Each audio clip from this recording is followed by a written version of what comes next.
12వ తరగతి political science పుస్తకాల్లో జరుగుతున్న మార్పులు కేవలం సవరణలు కావు. ఇవి మన చరిత్రను వక్రీకరించి మన భవిష్యత్తును అంధకారంలోకి నెట్టే కుట్రలు. ఈ మార్పులు ఎంత దారుణంగా ఉన్నాయో చూడండి.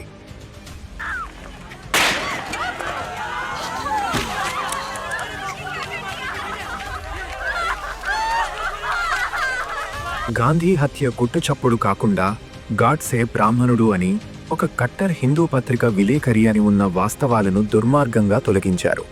మన దేశ చరిత్రలో అంతర్భాగమైన మొఘల్ కట్టాలను మాయం చేస్తున్నారు. అంతేకాదు, 2002 గుజరాత్ అల్లర్లలో వేల మంది ప్రాణాలు కోల్పోయిన భయంకర వాస్తవాన్ని బాబ్రీ మసీదు కూల్చివేతను దాన్ని సిగ్గు లేకుండా 3 గోపురాల నిర్మాణం అని మార్చి తొలగించారు. ఇది చరిత్రను దాచిపెట్టడం కాదా? ఇది మన కళ్లల్లో దుమ్ము కొట్టడం కాదా?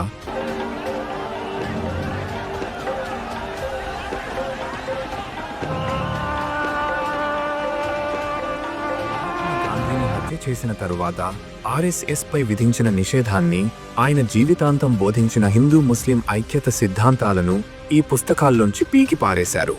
దేశాన్ని చీల్చడమే వీరి అంతిమ లక్ష్యమా? మన మొదటి విద్యాశాఖ మంత్రి మౌలానా అబుల్ కలాం ఆజాద్ పేరును కూడా లేకుండా చేశారు.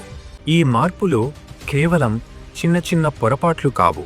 ఇవి మన విద్యార్థులకు తప్పుడు సమాచారం నేర్పించి హిందూ ముస్లింల మధ్య చిచ్చుపెట్టి దేశ ఐక్యతను భంగం కలిగించడానికి ఉద్దేశించిన కుట్ర అని గట్టిగా చెప్పక తప్పదు. ఈ ప్రమాదకరమైన ఎజెండాను ప్రశ్నించకుండా ఎలా ఉంటాం?